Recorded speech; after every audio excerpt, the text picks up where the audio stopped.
할렐루야. 네. 우리 서로 이렇게 축복하죠. 하나님께서는 당신을 사랑하십니다. 네. 하나님은 당신과 함께 하십니다. 아멘.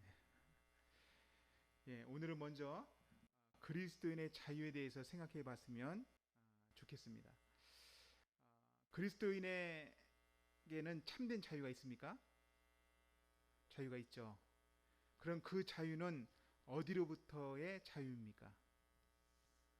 어떤 억압으로부터의 자유입니까? 예, 죄와 악, 그 속박으로부터의 자유입니다. 이 자유는 우리의 선행이나 어떤 노력으로 얻어지는 것이 아니죠. 예수님의 십자가와 부활, 그분의 구원으로 얻게 된 것입니다. 오직 은혜로 얻은 자유입니다. 그런데 그리스도인들은 이 자유에 대해서 어쩔 때는 이해가 없을 수 있어요. 이해를 한다고 해도 이해가 떨어질 때가 있고요. 잘 모를 때가 있습니다. 그러면 어떤 일이 벌어지는가? 다시 악의 속박으로 들어가요. 이런 일들이 역사 속에서 끊임없이 반복이 됐습니다. 그래서 종교개혁자 마틴 루터가 그래서 책을 하나 썼는데 그것이 그의 3대 논문 가운데 그리스도인의 자유라고 하는 맨 마지막 논문입니다. 작은 소책자예요. 하지만 그 3대 논문 가운데 가장 중요한 부분을 다루고 있습니다. 그 당시 유럽의 많은 나라들은 카톨릭 국가였습니다. 다시 말하면 크리스찬들이었어요. 그리고 마틴 루터가 있는 독일 지역도 크리스찬 국가였습니다. 기독교 국가였죠. 하지만 그들은 자유를 잃어버렸습니다. 자유를 잃고 억압을 받고 있었죠. 어디로부터의 억압이었습니까? 기독교인이지만 그리스도인이지만 그들은 억압을 받고 있었다고요. 종교로부터의 억압을 받고 있었습니다. 카톨릭으로부터의 억압을 받고 있었습니다. 잘못된 종교가 그들을 억압하고 있었던 거예요. 영적인 속박이죠. 육체적인 속박이 아니라 영적인 억압을 하고 있었던 것입니다. 그 시대 카톨릭 교회는 종교적인 장치, 저번 주에 말했던 성사와 또 교회의 법들로 사람들을 억압했어요. 그래서 교회에서 만든 법을 따라하는 것, 순종하는 것, 그로부터 오는 의를 강조했습니다. 행함으로 오는 의, 선행으로부터 오는 의, 교회에서 하라는 것을 하면 의롭게 된다. 이렇게 얘기를 했던 것이죠. 그래서 교회는 면죄부를 팔았고 독일 사람들은 면죄부를 샀어요. 이 사는 게 뭐였다고요? 선행의 일부였습니다. 이 면죄부를 삼으로 뭐를 얻는 거예요? 의를 얻고 죄의 속박으로부터 벗어난다라고 착각한 것이죠. 그러니 교회는 팔았고 사람들은 살해했던 것입니다. 하지만 이것을 반대한 사람이 누구예요? 루터가 반대했습니다. 그는 카톨릭 신부였지만 그렇게 의를 얻는 것이 아니다. 그런 선행으로 그런 행함으로 의를 얻지 못한다.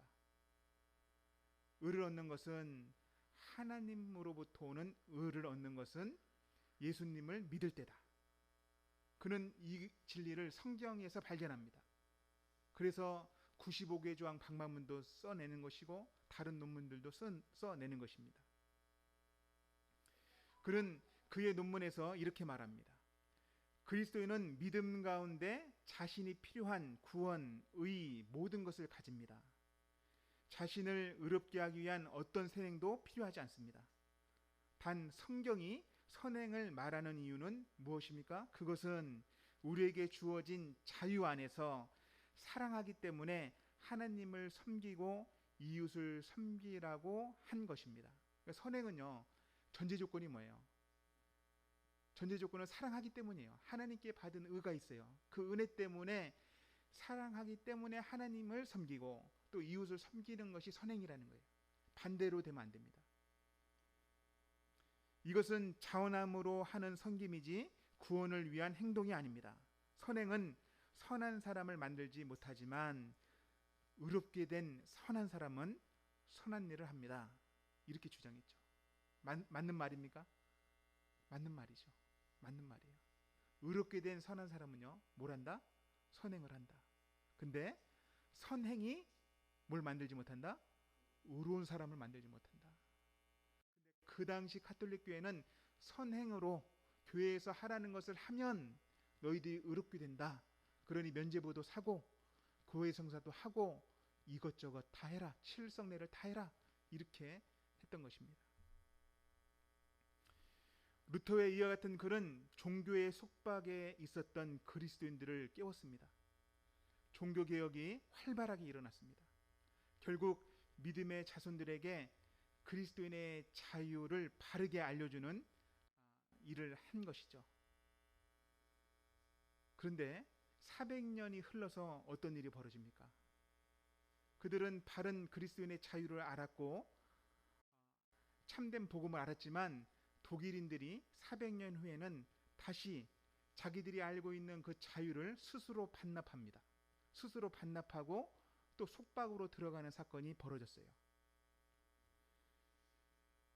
2차 세계대전을 보면 그 당시 독일인들이 자신들이 가지고 있는 자유를 자진해서 반납하고 자기들 위해서 전체주의를 따라갑니다. 나치스에게 복종합니다. 우리가 잘 알고 있는 히틀러에게 동의하고 그의 일에 동참합니다. 독일인들이 누구예요? 그리스도인들이에요. 마틴 루터의 후예들이에요. 개신교인들이라고요. 근데 그 사람들이 다시 속박으로 들어간 거예요. 잘못된 속박으로. 참된 그리스도인의 자유를 버리고 속박으로 들어간 것입니다. 여러분, 자유를 얻었던 이스라엘 사람들도 다시 자유를 반납하고 우상과 율법의 억압으로 들어갔어요. 성경을 잘 읽어보면 율법주의를 만들어서 율법의 속박으로 들어갑니다. 사람들을 정죄하죠. 그 율법으로. 하나님이 이스라엘을 이집트 땅에서 구원하셨는데 그들은 다시 억압하는, 율법으로 억압하는 종교를 만들었습니다. 가톨릭 교회는요, 그리스도의 자유를 주는 대신 뭘 줬습니까? 종교적인 장치, 선행, 이것들로 영적인 속박을 가했습니다. 수백 년 동안. 정교개혁자들의 후손들인 독일인들도 자유를 반납하고 전체주의의 속박으로 스스로 들어갔습니다. 전쟁에 가담했습니다. 여러분, 이런 일들은요, 언제나 일어날 수 있고 누구에게나 일어날 수 있고 우리에게도 일어날 수 있습니다. 그러면 어떻게 해야 됩니까? 그리스도인들이 자기가 가진 진리와 자유를 지키기 위해서는 어떤 마음과 어떤 태도를 가져야 합니까? 소극적인 마음과 소극적인 태도로는 지킬 수가 없어요. 앞에서 말했던 사람들의 대부분은 소극적인 마음과 소극적인 태도로 대했습니다. 수동적으로 가만히 있는 것을 선택하면 결국은 진리와 자유를 자발적으로 반납하게 되는 결과를 가져오는 것입니다. 적극적인 태도와 적극적인 방어를 해야 됩니다. 누가 대신 해주는 게 아니죠. 자원함으로 내가 해야 되는 것이에요. 진리를 알려주는 성경을 누가 알려주는 게 아니라 내가 성경을 읽어야 되는 것입니다. 성경 말씀을 내가 묵상해야 돼요. 성경 말씀을 내가 배워야 됩니다. 누군가 나를 위해서 기도해 주는 것이 아니라 내가 하나님 앞에 나가는 것이에요. 누군가 교회를 아름답게 세우겠지가 아니라 교회를 아름답게 세우는 일에 내가 자원함으로 동참해야 되는 것입니다. 이것이 자유를 지키는 방법이고 이것이 진리를 지키는 방법이고 이것이 교회를 지키는 방법이에요. 누군가는 하겠지. 나는 말씀을 읽지 않아. 나는 기도하지 않아. 누군가는 해주겠지가 아니라 내가 해야 되는 것이죠. 은혜를 받고 내가 해야 되는 것입니다. 은혜를 받은 자유에 감사하며 하나님을 사랑하기 때문에 자원하여 수고하고 섬기는 우리 모두가 되기를 축복합니다. 오늘 본문에도요, 자원함으로 하나님의 일에 동참하는 자들이 나오는데 21절 말씀을 같이 한번 읽어보겠습니다. 21절 같이 읽습니다. 마음이 감동된 모든 자와 자원하는 모든 자가 와서 회막을 짓기 위하여 그 속에 쓸 모든 것을 위하여 거룩한 옷을 위하여 예물을 가져다가 여호와께 드렸으니. 아멘. 출애굽기 34장을 보면요, 하나님께서 뜻을 돌이키시죠. 뜻을 돌이키시고 자기를 배신하고 우상 숭배했던 자들과 다시 언약을 맺습니다. 신의 언약을 다시 갱신하는 일을 하십니다. 그러면서 다시 경계의 말씀을 주셨죠. 너희가 약속의 땅에 들어가면 뭐하지 말라? 그 땅의 원주민들과 뭐하지 말라? 언약을 맺지 말라. 가나안 6족속과 언약을 맺지 말라. 신명기에서는 가나안 7족속과 언약을 맺지 말라. 그들의 우상을 섬기지 마라. 반드시 그들이 너희들을 넘어뜨릴 것이다. 너희가 그들과 언약을 하면 반드시 그들의 함정에 빠질 것이다. 이렇게 하면서 경계의 말씀을 주셨습니다. 그리고 35장에는 언약을 맺고 나서 경계의 말씀을 주시고, 그리고 35장 오늘 본문에 해당되는 말씀에는 무엇을 말씀합니까? 첫 번째는 안식일을 지켜라. 너희를 위하여 안식일을 지켜라. 그 다음에는 성막에 대한 이야기, 회막에 대한 이야기를 길게 하십니다. 오늘 본문에 해당되는 것이죠. 우리가 읽은 21절에도 회막을 짓기 위하여 마음에 감동된 모든 자, 자원하는 모든 자가 예물을 드렸다라고 말씀합니다. 여러분, 회막이 무엇입니까? 회막, 천막을 말해요. 다른 말로 하면 텐트라고 할 수 있죠. 겉모양으로 보면 인간 왕들이 거주하기에는 부족함이 많은 그런 장소죠. 초라한 장막의 모습입니다. 하지만 놀랍게도 그 회막은 천지를 만드신 분, 이집트를 심판하시고 자기 백성을 구원하신 하나님께서 거하시는 장소가 됩니다. 하나님께서 그것을 직접 설계하시고 만들라고 하십니다. 하나님께서는 그곳에 거하면서 자기 백성들을 만나 주겠다고 하신 것이죠. 하나님께서 동행하겠다는 거예요. 모세 기도의 응답 아닙니까?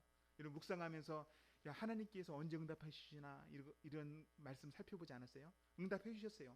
회막을 만드는 것 자체가 하나님이 함께 하신다는 거예요.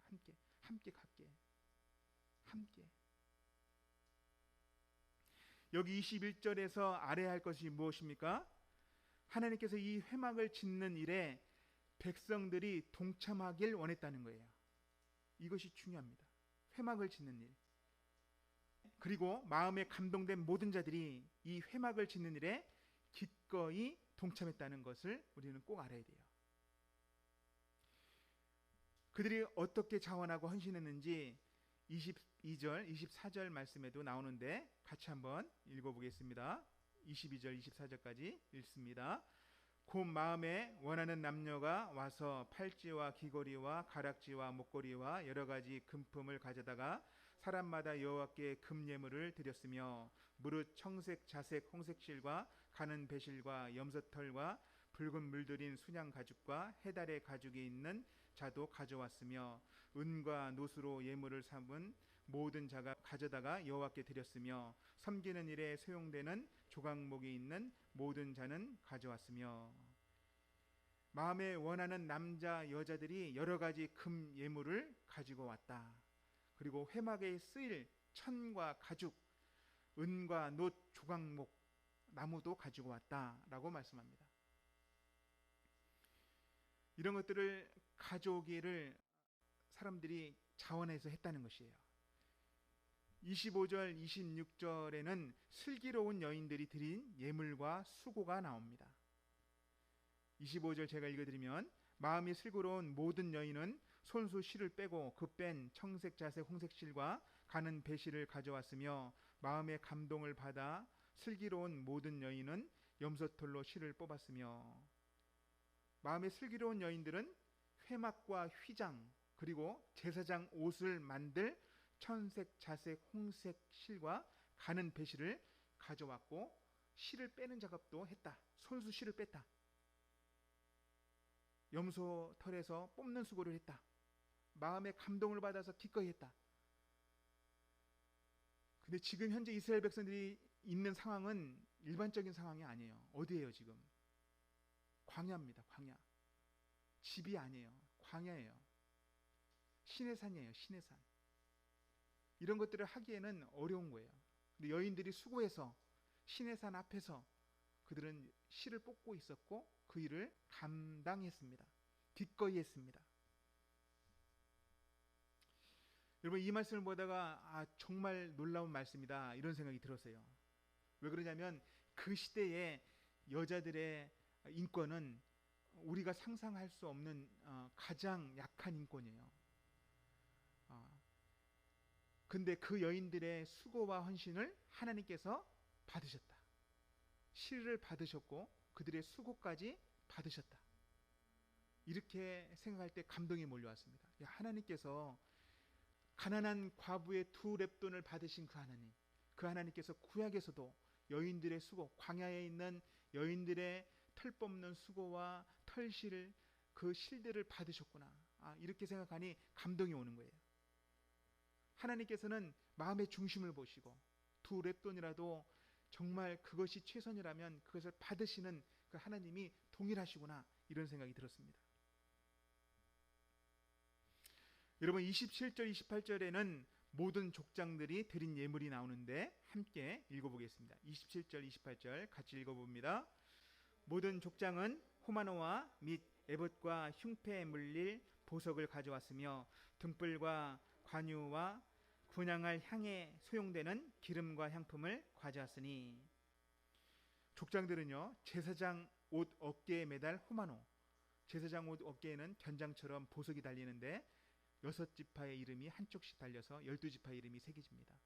그리고 가슴 흉패에는 12개의 보석이 달리면서 이스라엘 백성들의 12지파의 이름이 새겨지죠. 그런 보석, 적어도 12가지 이상의 귀한 보석들을 가지고 온 것입니다. 또 제사장이 사용할 등불과 관유, 향을 만들 귀한 제물들을 가지고 왔습니다. 이집트의 종이었던 이스라엘 백성들이 어떻게 이런 귀한 보석과 예물을 가져올 수 있었던 것일까요? 지금은 광야죠. 시내산 앞입니다. 출애굽기 3장과 출애굽기 12장에서 그 답을 알려주는데 제가 출애굽기 3장 말씀을 읽어드리겠습니다. 출애굽기 3장 20절 말씀입니다. 20절, 21절, 22절입니다. 내가 내 손을 들어 애굽 중에 여러 가지 이적으로 그 나라를 친 후에야 그가 너희를 보내리라. 내가 애굽 사람으로 이 백성에게 은혜를 입히게 할지라. 너희는 나갈 때에 빈손으로 나가지 아니하리니 여인들은 모두 그 이웃 사람과 및 자기 집에 거류하는 여인에게 은폐물과 금폐물과 의복을 구하여 너희의 자녀를 꾸미라. 너희는 애굽 사람들의 물품을 취하리라. 이렇게 하나님께서 출애굽기 3장에 이미 얘기하셨고요. 이것이 실행되는 것이 출애굽기 12장 말씀인데 이 말씀을 같이 한번 읽어보죠. 출애굽기 12장 35절 36절 말씀을 읽어보겠습니다. 이스라엘 자손이 모세의 말대로 하여 애굽 사람에게 은금 패물과 의복을 구하매 여호와께서 애굽 사람들에게 이스라엘 백성에게 은혜를 입히게 하사 그들이 구하는 대로 주게 하심으로 그들이 애굽 사람의 문품을 취하였더라. 아멘. 이스라엘 백성들이 지금 회막을 지을 때 자원에서 갖고 온 예물들, 귀중품들, 보석들은 대부분 이집트 사람들이 준 거예요. 하나님이 얻게 하신 것입니다. 하나님께서 이집트에 심판을 내리시고 이집트에서 승리를 하셨죠. 그리고 전리품으로 얻게 하신 거예요. 귀중품들을 얻게 하신 것입니다. 하지만 하나님께서 다 허락하신 것이고 다 예배하신 것이고 다 주셨지만 그것을 억지로 빼앗지 않으시고 하나님께서 그 백성들에게 어떻게 말한 것입니까? 오늘 말씀을 보면 백성 각자가 자신이 선택하고 결정해서 드리게 하신 것이에요. 하나님의 집을 짓는 데에 자기가 선택하고 드릴 수 있도록 선택권을 주셨습니다. 그리고 하나님께서는 자원하여 드리는 것만 받길 원하셨다는 거예요. 이게 중요하죠. 하나님께서 받으시는 건 뭐예요? 억지가 아니라 생각 없이가 아니라 드리고 싶어서 하나님께 드리고 싶어서 드리는 그 자원하는 예물인 줄 믿으시기 바랍니다. 29절 마지막 절인데 같이 한번 읽어봅니다. 마음에 자원하는 남녀는 누구나 여호와께 모세의 손을 빌어 명령하신 모든 것을 만들기 위하여 물품을 드렸으니 이것이 이스라엘 자손이 여호와께 자원하여 드린 예물이니라. 하나님께서는 자신이 사랑하시는 백성들이 자원하여 드린 예물로 회막이 만들어지기를 원했습니다. 그래서 그들에게 모든 물품을 이미 얻게 하셨습니다. 또 하나님께서는 자원하여 수고한 그들의 헌신으로 회막을 만들기 원하셨습니다. 근데 그 만들 수 있는 능력은 누가 주시는 거예요? 예물과 똑같이 하나님이 주세요. 하나님이 하나님의 영을 부어줬다. 부셀랄과 오홀리압에게 하나님의 영을 줬을 뿐만 아니라 하나님께 나오는 자들에게 지혜의 영, 총명의 영을 부어주셨다. 이렇게 말씀하죠. 하나님께서는 지혜도 주시고 재능도 주셨습니다. 그런데 자원해서 헌신하는 사람들을 통하여 회막이 만들어지고 자원하는 예물을 통하여 회막이 만들어지는 것을 하나님께서는 바라신 거예요. 우리가 알고 있는 것처럼 그 회막은 창조주 하나님께서 거하시기에는 너무나 초라한 회막이에요. 너무나 초라한 집이에요. 하지만 하나님께서는 그 회막을 기뻐하셨고 자신의 초소로 삼으셨고 그곳에서 백성들을 만나주시며 그곳에서 백성들과 함께 하시기로 하신 것입니다. 솔로몬이 이것을 이렇게 고백해요. 나중에 솔로몬이 시간이 지나서 아주 멋진 그 시대의 가장 멋진 성전을 짓고 나서 그 성전 안에서 하나님께 이렇게 기도합니다. 열왕기상 8장 27절에 보면 솔로몬이 성전을 짓고 그 안에서 고백하는 거예요. 하나님이 참으로 땅에 거하시리까 하늘과 하늘들의 하늘이라도 주를 용납하지 못하겠거늘 주를 모시지 못하겠거늘 하물며 내가 건축한 이 성전이오리까. 이 성전에서 하나님이 계시겠습니까? 천지를 만드신 하나님이 솔로몬이 그렇게 아름답게 만든 성전에도 겉으로 삼기 부족하다는 거예요. 하나님이 위대하신 분이기 때문에, 하나님이 우주의 창조자이기 때문에. 하지만 오늘 말씀은 대단하죠. 그 초라한 장막에 하나님이 거하시겠다는 거예요. 하지만 조건은 뭐예요? 자원함으로 예물을 드리고 자원함으로 수고해라. 내가 물질도 주고 재능도 준다. 이렇게 하시는 것입니다. 이제 말씀을 마무리하겠습니다. 여러분, 하나님께서는 우리에게도 이것을 원하십니다. 우리에게도 성전이 있다는 거 아시죠? 우리에게는 썩어 없어질 은과 금으로 세운 성전이 아니에요. 우리에게 있는 성전은 뭐예요? 영원히 썩지 않는 예수님의 생명으로 세운 성전이 있습니다. 예수님께서는 십자가로 섬겨주셔서 성전을 우리 마음에 세워주셨어요. 그래서 하나님께서는 우리 마음을 자기의 처소로 삼으셨습니다. 우리 마음에서 함께 하신다고요. 고린도전서 3장 16절에 보면 너희가 하나님의 성전인 것과 하나님의 성령이 너희 안에 거하시는 줄 알지 못하느냐, 이렇게 말씀하십니다. 예수님이 만들어준 성전이에요.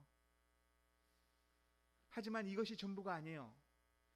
성경에는 성전인 우리가 서로 연결돼서 각자가 성전인데 그 성전이 연결되어서 하나님이 거하실 처소로 거룩한 성전으로 함께 지어져 가는 것을 바랍니다.